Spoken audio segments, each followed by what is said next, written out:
Reverendíssimo Diácono Sandoval, caros ouvintes da Cacau FM e Bicari Web Rádio, internautas que acompanham esta Eucaristia, essa Santa Missa, pelas redes sociais da nossa paróquia.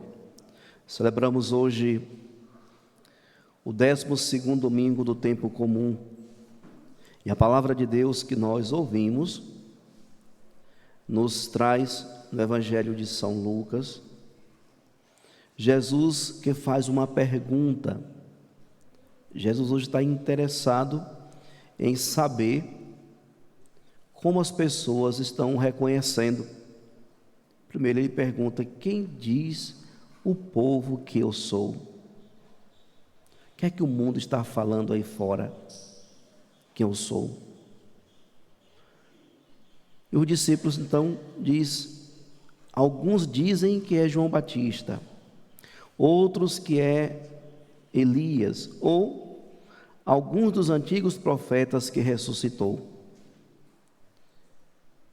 Quem diz o povo que eu sou? O povo não sabe quem é Jesus.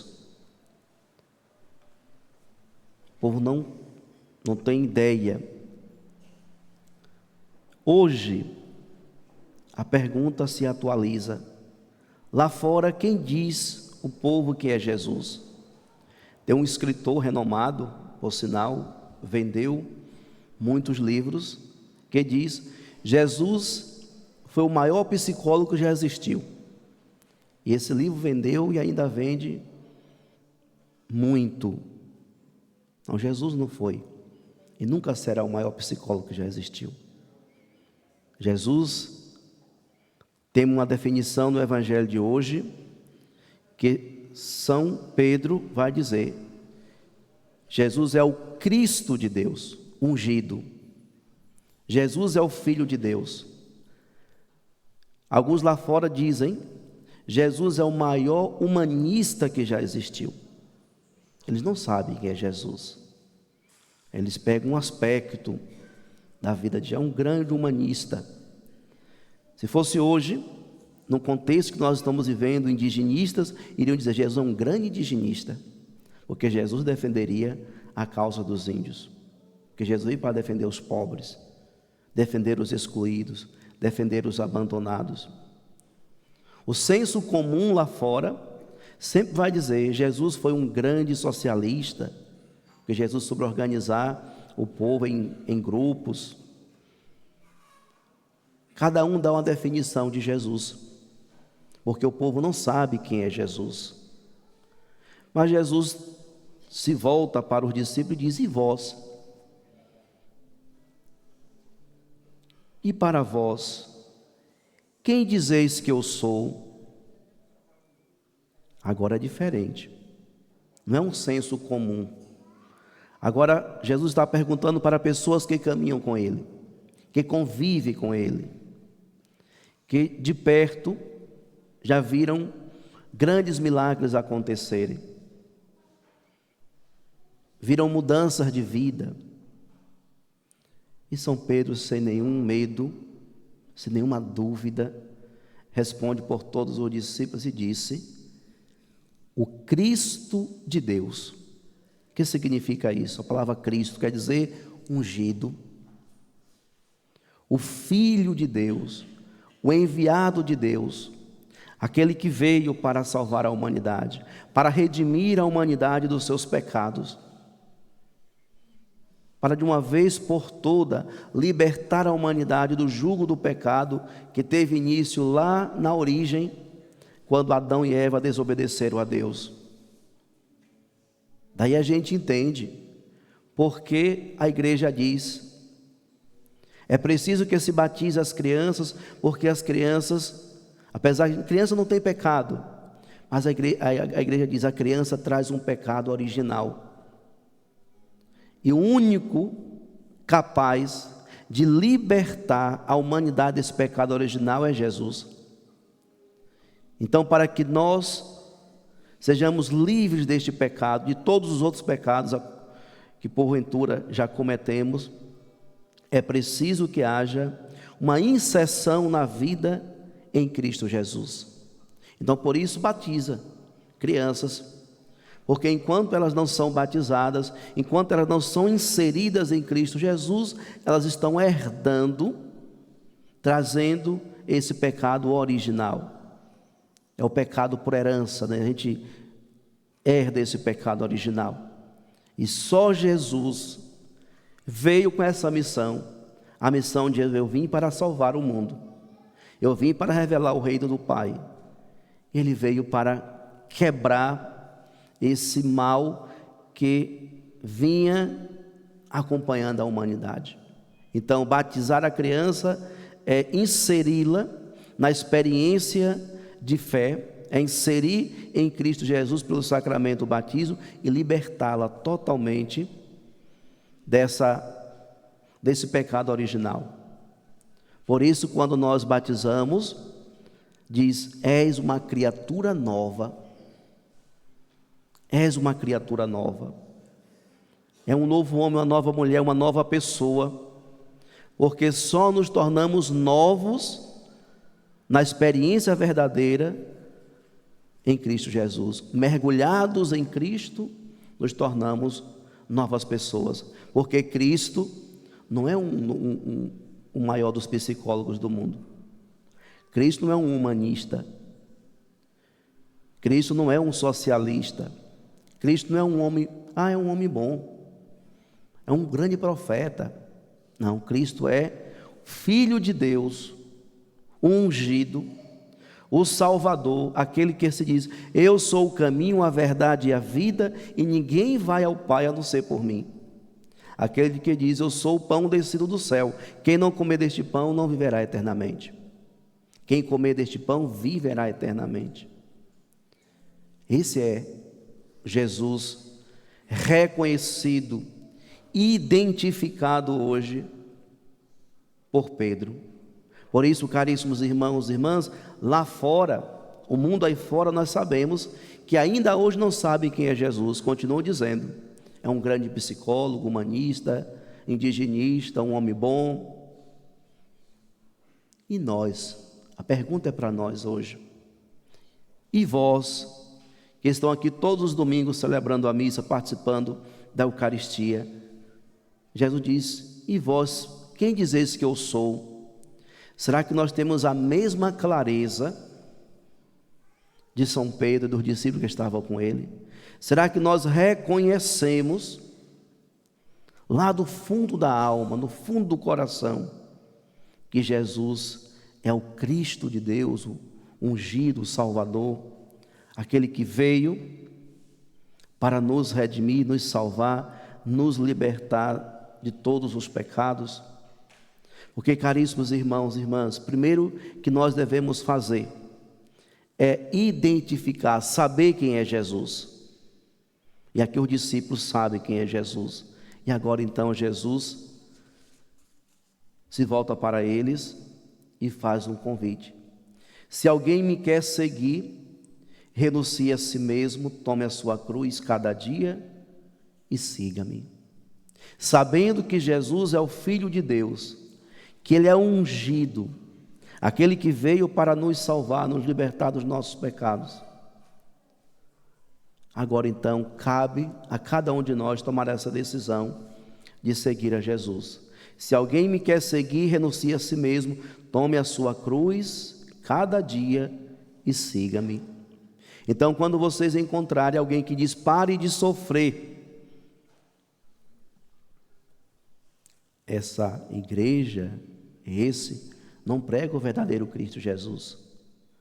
Porque o evangelho pregado por Cristo e o caminho apresentado por Ele é marcado pela cruz e pelas renúncias. E nós sabemos, caríssimos irmãos e irmãs, que renunciar a si mesmo, renunciar a muitas coisas, isso é doloroso. Carregar a cruz também é um caminho doloroso. Então, não existe esse negócio de parar de sofrer. O que é que Jesus nos pede? Ressignificar as nossas dores.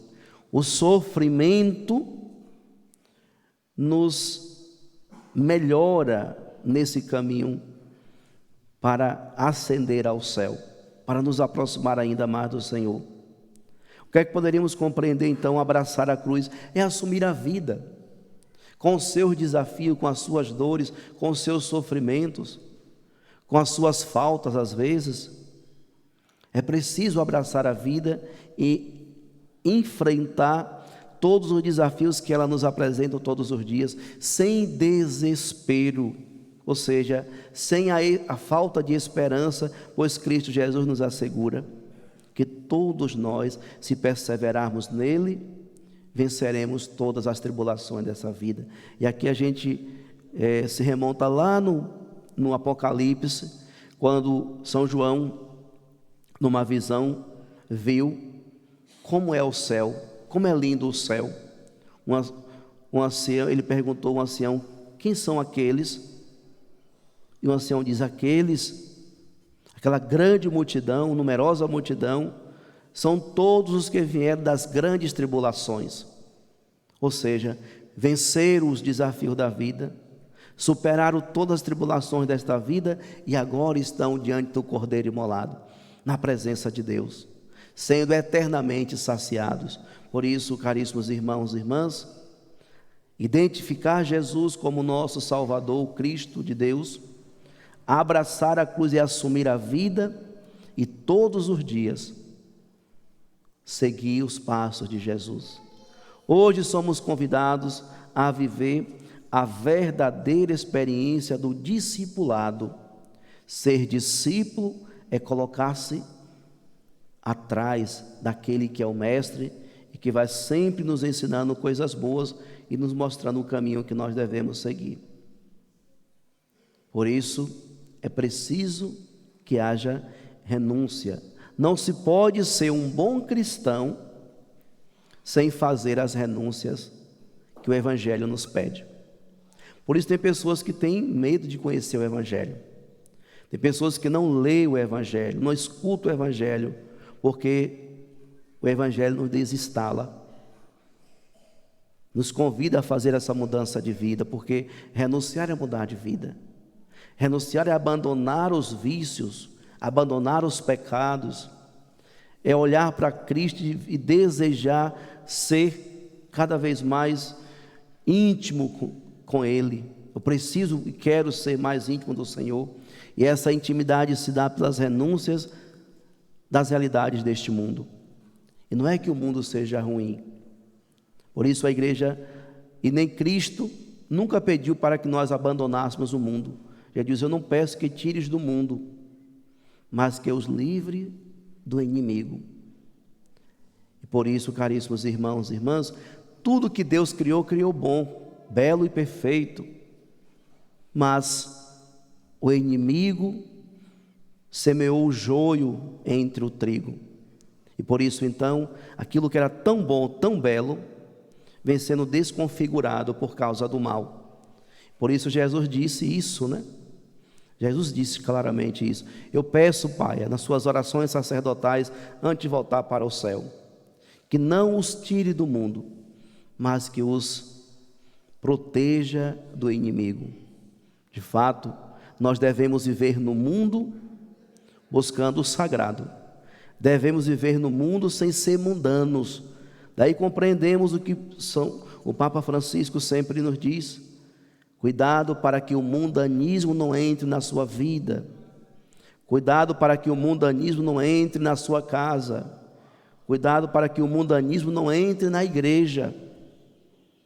Não é a realidade do mundo em si, mas o mal que se instala na humanidade e que às vezes vai entrando em nossa vida, vai entrando em nossas famílias, vai entrando até mesmo na igreja e vai comprometendo aquilo que é sagrado. Um ambiente que é sagrado, a família deve ser o lugar sagrado. Se você olhar para a sua família hoje, será que ali não tem sinais do paganismo, sinais do mundanismo invadindo a sua casa, tirando o sagrado? E quando a gente tira o sagrado, o que é que sobra dentro da nossa vida? O que é que resta dentro da nossa casa, caríssimos irmãos e irmãs? Por isso, o desafio de ser discípulo é abraçar a cruz e assumir as renúncias necessárias para que de fato possamos responder a esse chamado que Deus nos faz a trilhar um caminho de santidade. Encontramos na carta de São Paulo aos Gálatas, quando nos diz: irmãos, vós todos sois filhos de Deus pela fé em Jesus Cristo.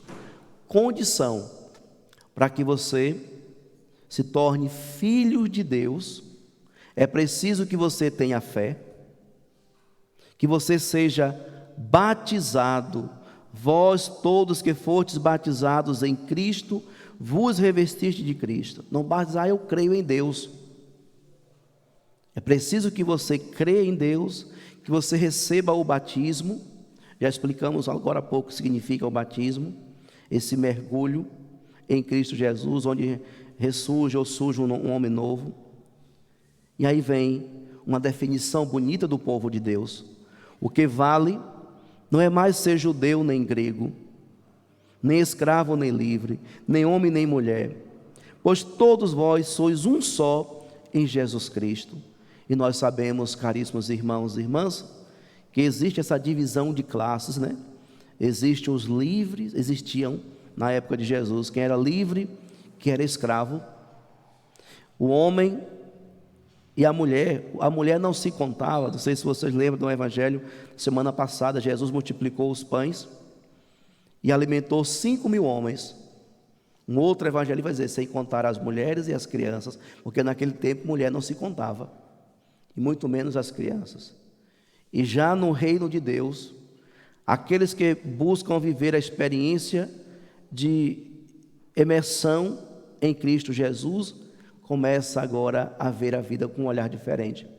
A mulher sim vale também, tem nome, é importante, a criança também é importante, o escravo também é importante, não deve nem ser mais escravo, não existe mais isso. O reino de Deus iguala a todo mundo, todos somos filhos de Deus em Cristo Jesus. Não existe o bonito, o feio, o rico, o pobre, o branco e o preto, né? O negro e o branco. Não existe essas coisas mais. Para Deus, para Jesus, todos somos irmãos, herdeiros, né, da descendência de Abraão, herdeiros da promessa.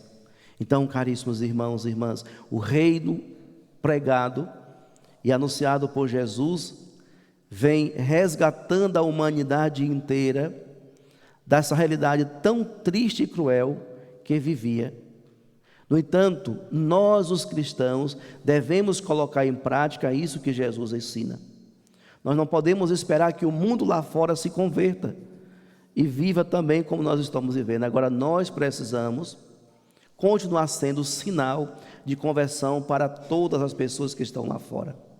Eu não posso exigir que o mundo, que a sociedade lá fora tenha o mesmo comportamento que eu tenho enquanto cristão. Isso é loucura, porque eles não têm fé, não acreditam em Deus, eles acreditam no Deus deles, são idólatras, acreditam no dinheiro, acreditam no poder, acreditam no status. Esse é o Deus deles, mas o nosso Deus é o Cristo da fé. Aí nós precisamos ter um comportamento diferente. Eu não posso corroborar com as realidades pagãs lá fora, eu não posso corroborar com essas realidades que vai tirando o sagrado do nosso meio. Eu preciso trabalhar e continuar cultivando o sagrado em minha vida, em minha família, em minha igreja, em minha comunidade, e sendo aquilo que a igreja é, sinal de salvação para a humanidade inteira. Quem olha para a igreja, vê com as portas abertas, deseja vir fazer experiência com Cristo Jesus, esse será salvo, encontrará o caminho da libertação. E nós que aqui já estamos, precisamos continuar perseverando nesse caminho e acolhendo a todos. Por isso, caríssimos irmãos e irmãs, São Paulo vai dizer que só existe um só batismo, uma só fé e uma só igreja. Essa é a nossa fé. Esse é o caminho que nós devemos seguir. Só existe um Cristo, o Cristo da fé, ungido, o Senhor que veio verdadeiramente para nos salvar. Por isso, nós precisamos cada dia reconhecer Jesus, identificá-lo como o nosso Cristo de Deus, o Cristo da fé, abraçar a nossa vida e nos colocar neste caminho do discipulado e buscar viver a graça que a igreja oferece para todos nós. E nós sabemos, para estarmos plenamente iniciados na vida em Cristo, é preciso que seja batizado, crismado e que todos os domingos se alimente da presença de Jesus na Eucaristia. Quantas pessoas recebem o batismo e não mais se preparam para a Eucaristia e nem para a crisma? Está faltando ainda esses sacramentos que nos tornam cada vez mais unidos ao Cristo de Deus, ao Cristo Salvador, aquele que se coloca como nosso mestre e nos conduz para a vida eterna. Por isso, amados irmãos e irmãs, nesse domingo, peçamos ao Senhor a graça da conversão, que Ele aumente a nossa fé e que nós busquemos cada vez mais desenvolver essa intimidade, essa proximidade com o Senhor, para que a cada dia possamos gozar das maravilhas do céu. Louvado seja nosso Senhor Jesus Cristo.